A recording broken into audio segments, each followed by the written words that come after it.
안녕하세요. 저는 올해로 30살이고 이제 결혼 2년 차 되는 여자입니다. 아이는 아직 없어요.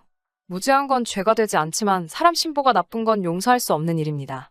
최근에 벌어진 큰 사건 때문에 이혼을 준비하고 있습니다. 현재 신랑과는 별거 상태이기도 하고 아무튼 그 사건에 대해서 말해보고자 이렇게 사연을 보내봅니다. 친정엄마가 음식에 알레르기가 심한 편이시라서 어릴 적부터 이래저래 알아보고 공부하다 보니 제 적성에도 맞았고 그러다 보니 자연스럽게 대학교에서 식품영양학을 전공하게 되었어요.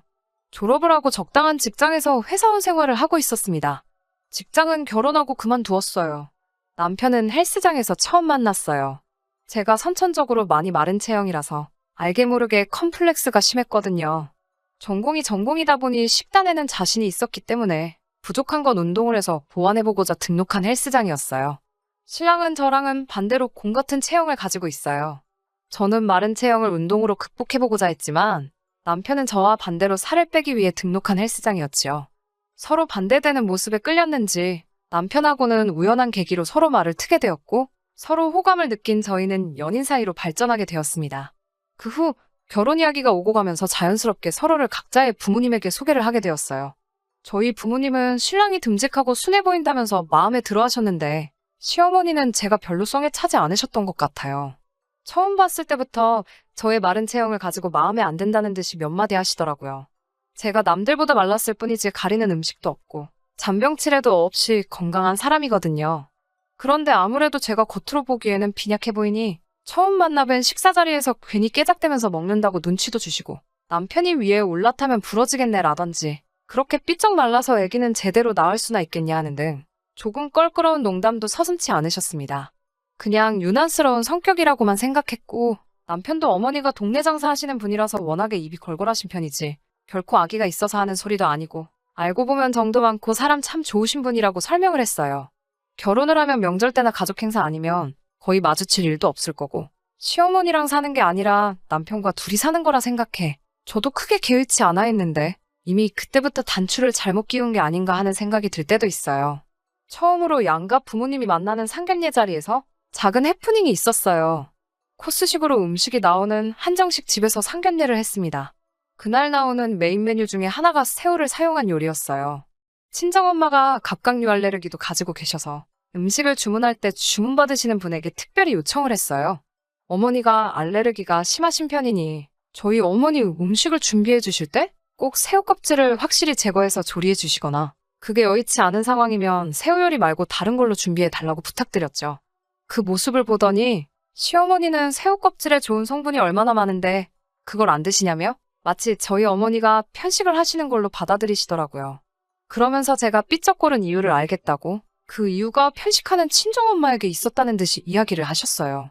폐역군인이신 아버지가 그 말을 듣고 심기가 불편하셨는지 그 자리에서 헛기침을 하셨습니다. 워낙 무뚝뚝하신 분이라서 표현을 잘 안 하기는 하시는데 기분이 상하셨다는 건 안 봐도 알 수 있었어요. 아니나 다를까? 상견례가 끝나고 집에 돌아가는 차 안에서 친정아버지가 시어머니의 그런 태도가 많이 불편했다는 듯이 이야기를 하셨어요. 엄마는 우리나라 사람들이 알레르기 같은 거 대수롭게 생각하고 잘 모르지 않냐고 하시면서 이런 식으로 오해를 받은 게 처음도 아닌데 오늘따라 뭐 그렇게 성하냐고 아버지를 달래주셨어요. 저도 마찬가지로 아버지에게 해명 아닌 해명을 했어야 했어요. 반찬 가게를 크게 하시는 분인데 장사하느라 대량 조리를 하시는 분이시라서 가끔씩 그런 세세한 요청이 들어오면 자연스레 까탈스럽다고 느낄 수 있지 않겠냐고 말씀드렸어요. 시어머니가 그러시는 건 직업병 때문인 거고 저도 상견례가 있기 전부터도 자주 배웠고 절대 아기가 있어서 그러시는 분이 아니고 정 많고 좋은 분이라 설명을 드렸어요. 결국 아버지는 내켜하지 않으셨지만 알겠다고 이해를 하셨고 그 이후에도 몇 번 양가 부모님끼리 만나는 자리도 있었는데 다행히도 그때처럼 별다른 사건은 일어나지 않았습니다. 그렇게 결국 저와 남편은 결혼을 하게 되었습니다. 형편도 되지 않았고 해서 신혼살림은 의정부 쪽에 잡게 되었어요. 시가에서는 조금 무리를 해서라도 서울에 있는 시가 근처로 집을 구하는 게 어떻겠냐고 제안해왔지만 그것만큼은 다른 이유를 대서 거절했어요. 친정은 아버지가 군복무를 하셨던 양주 쪽이라서 거리가 있는 편이고 시댁 근처에 신혼집 잡아서 좋은 일 있었다는 사람도 본 적이 없어서 아쉬워하는 남편에게는 미안했지만 신혼집은 그냥 의정부 쪽에서 시작하고 형편이 나아지면 이사를 가자는 식으로 설득했습니다. 시아버지 생신날을 제외하고는 시댁에 불려가거나 하는 일도 없었어요. 그렇게 알콩달콩 꿈만 같던 신혼생활을 시작했어요. 혹시나 하는 마음에 남편을 병원에 데리고 가서 알레르기 항원 검사를 했는데 남편은 평생을 모르고 살았는데 견과류에 알레르기 반응이 있더라고요.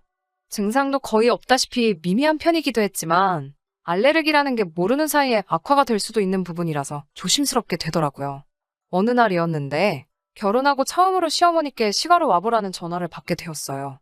그날 처음으로 시어머니께 잔소리를 들었습니다. 남편의 회사가 시가에서 15분 거리로 굉장히 가까운 편이에요. 언제인지는 모르겠는데 남편이 저에게는 비밀로 하고 시가에 들려서 저녁 식사를 하고 갔었나 봐요. 그날 남편이 무슨 말을 했는지는 모르겠지만 그날 이야기를 가지고 시어머니는 제게 잔소리를 시작하셨습니다. 오랜만에 보니 애가 아주 반쪽이 되었다면서 신혼집을 근처로 잡았으면 애가 출퇴근하는데 고생이 덜했겠지 않았겠느냐고 제 고집 때문에 아들이 고생하고 있지 않느냐는 말로 시작을 하셨어요. 그러면서 제가 남편 밥도 똑바로 안 해준다는 듯이 말씀하시더라고요.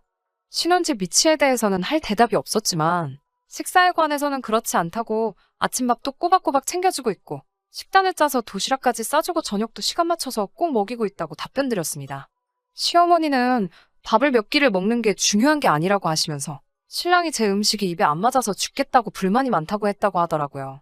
제가 유난을 떠는 걸 수도 있지만 전업주부 일을 하면서 제 전공 지식을 살려 하루하루 필요한 필수 영양소까지 다 계산해가며 식단까지 짜서 해주고 있었거든요. 하지만 신랑이 시어머니께 그런 말을 했다는 것보다 제가 차려주는 밥이 맛이 없다고 말한 게 그때는 더 충격적이었어요. 남편이 좋아하는 반찬 몇 가지를 알려줄 테니 당장 집에 가서 그것부터 해 먹이라고 하시고는 뜨겁게 달궈진 팬에 잔멸치를 올리셨어요. 멸치볶음을 하시려고 했는지 식탁에 땅콩이 한 봉지가 있길래 시어머니께 어머님, 남편이 견과류에 알레르기 반응을 보이는 게 있어서 땅콩은 안 넣을게요. 하고 땅콩이 들어있는 봉지를 한쪽으로 치웠습니다. 그랬더니 멸치를 볶고 있던 뜨거운 주걱으로 제 손을 탁 치더니 갑자기 화를 내기 시작하셨어요. 너는 그러면 내가 아들한테 못 먹일 것을 먹이려는 거냐라고 말하고 싶은 거냐고 어디서 어른을 가르치려 드냐면서 말이죠.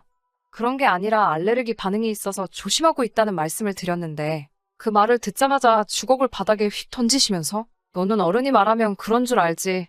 구구절절히 말대꾸를 하는 게 맞냐고 하시고는 아들 나이 32 먹을 때까지 단 한 번도 내가 해준 밥 먹으면서 아픈 적 한 번도 없었다며 이건 이래서 못 먹고 저건 저래서 못 먹으면 세상에 무슨 음식을 먹겠냐고 알레르기고 모를레르기고 자꾸 먹어버릇해야 몸에 내성도 생기는 거지. 구더기 무서워서 장 안 담글 거냐고 하시면서 단 1초도 쉬지 않고 따따따 잔소리를 퍼부으셨어요. 마지막엔 네가 그렇게 편식을 하고 음식을 골라서 먹이니? 그렇게 삐쩍거려서 볼품이 없는 거고 결혼하고 반년이 지났는데 애소식도 없는 거라는 아는 말까지 하셨습니다. 그러면서 내 아들까지 너처럼 볼품없게 뼈다귀로 만들 셈이냐며 바닥에 던져놓은 주걱을 물로 한번 헹구지도 않고 다시 멸치볶음을 하시더라고요. 제가 치워놓은 땅콩을 사용하신 건 말할 것도 없고요. 내색은 안 했지만 마른 체형은 제가 평생을 가지고 살아온 컴플렉스기도 하고 그걸 가지고 다른 사람도 아니고 시어머니가 저에게 뭐라 하시니 제 안에서 무언가 북받쳐 오르더라고요. 집에 돌아오는 지하철 안에서 분하고 서운한 마음에 눈물이 다 나왔습니다. 퇴근하고 돌아온 남편에게 이 사실을 말했는데 시어머니 행동에 미안한 듯 반응을 보이긴 했지만 남편은 결국 시어머니 편을 들어주더군요. 제가 해주는 밥이 엄마가 해주는 거에 비해 간도 심심하고 맛이 없기는 하다고요. 그때 제 안에 스위치가 꺼진 듯 남편에게 그렇게 엄마가 해주는 밥이 좋으면 나랑 결혼은 왜 했냐고 따지면서 엄마 밥 먹고 싶으면 엄마랑 가서 살라고 그날 서운했던 마음을 남편에게 전부 풀었습니다. 제가 다 화를 내고 나니 남편도 머쓱해졌는지 진심으로 사과하더라고요. 시어머니께는 자기가 2번 다시 그런 말 하지 못하게 잘 이야기하겠다고 말을 하길래 그러지는 말라고 대답했어요. 시어머니 성격에 그새 제가 일러 바쳐서 일을 키웠다는 식으로 나올 것 같아서요. 하지만 그 이후로 명절같이 특별한 날을 제외하고는 시가 식구들하고 마주치는 일이 없으면 좋겠다고 말했고 남편도 그 말에 그러기로 했습니다. 그렇게 한동안은 시가와는 부딪히지 않고 살아왔어요. 남편도 저 몰래 시가에 가서 식사를 한다거나 하는 일도 없었고요. 괜히 제가 남편이어도 못하게 하는 것 같아 마음 한구석은 불편하기는 했지만 그렇게 하는 편이 저를 위해서 더 좋겠다는 게 제 생각이었습니다. 실제로 그렇게 한 이후로 남편과는 아무런 사건 없이 더 서로를 아껴주게 되었으니까요. 하지만 진짜 큰 사건은 따로 있었어요. 지금으로부터 4개월 전으로 돌아갑니다. 남편에게 나이가 6살 차이가 나는 여동생이 한 명 있었는데 결혼식 날짜가 잡히게 되었어요. 남편 될 사람은 미국에서 잘 나가는 변호사라고 들었고, 한 달 후 결혼식을 올리고 미국으로 떠나기로 되어 있었습니다. 그래서 마지막으로 가족들이 다 같이 모여서 축하해주고 송별식도 해주고 싶다고 시가해서 가족 행사가 열리게 된 것이죠. 시어머니께서 저희 부모님도 꼭 모시고 오셨으면 좋겠다 하시더라고요. 사돈어른들 못 본 지도 한참 되었으니 시모가 솜씨발휘해서 대접 한번 해드리고 싶다고요. 내키지는 않았지만 그렇다고 그 말을 듣고 모셔가지 않을 수가 없었어요. 외식을 했었으면 좋았겠지만 시국이 시국인지라 인원 제한 때문에 대가족이 모여 식사할 수 있는 곳도 없었기 때문에 결국 예정된 대로 시가에 모여서 식사를 하게 되었습니다. 사실 인원 제한 때문에 거기서도 그렇게 모여서는 안 되었지만 가족 중에 한 명이 미국으로 건너가는 상황이었으니 어떻게든 되겠다는 생각으로 모이게 되었습니다. 친정엄마가 음식 알레르기가 심하시니 미리 저는 조심해야 할 재료를 종이에 적어서 시어머니께 보내드렸어요. 또 그게 무슨 유난이냐며 잔소리를 하실까 걱정을 했는데 의외로 덤덤하게 알겠다고 하시고 걱정하지 말라고 하시더라고요. 행사 당일 저는 다른 가족들보다 조금 먼저 도착해서 시어머니를 도우면서 상을 같이 차리고 있었습니다. 그런데 보니까 준비하신 해물전골에 꽃게도 몇 마리씩 들어가 있고 새우도 껍질째 그대로 준비되어 있었어요. 엄마는 드실 수가 없으니 조금 곤란한 모습을 보였는데 시어머니가 네 엄마 건 따로 만들었다고 하면서 된장찌개 뚝배기 하나를 보여주시더군요. 이것저것 잔뜩 들어간 해물전골에 비하면 두부건더기밖에 없어 볼품없었지만 그래도 육고기를 사용한 다른 요리도 많았기 때문에 크게 문제될 것이 없다고 생각했습니다. 신우를 위한 행사가 시작되었고 행복하게 잘 살라고 이런저런 좋은 이야기를 나누고 식사가 시작되었습니다. 반찬 가게를 하시기 때문에 시어머니 솜씨가 좋은 편이라서 자리에 있던 사람들 모두 다 음식이 맛있다고 칭찬 일색이었고 전반적으로 분위기가 아주 좋았어요. 저는 손님들 국 떠주느랴 밥 떠주느랴 정신없이 일하고 있어서 무슨 일이 일어난지도 몰랐는데 식사를 하고 계시던 친정엄마가 앉은 자세로 그대로 바닥에 혼절을 하셨어요. 당연히 큰 소란이 났고 저도 당황해서 들고 있던 것도 다 집어던지고 엄마한테 향했는데 엄마의 입술이 퉁퉁 부어있는 상태였고 호흡이 곤란하셨는지 숨도 가빠 보였고 그래서 의식이 없는 상태였어요. 누가 봐도 알레르기 반응 때문에 그런 거였습니다. 조심해서 드셨을 텐데 뭐를 드시고 그런 건지 몰라 당황스러웠어요. 항상 상비약으로 약을 가지고 다니시는데 마침 그날따라 약도 안 가지고 오셨나 봐요. 엉엉 울면서 구급차를 불러 응급실로 향했습니다.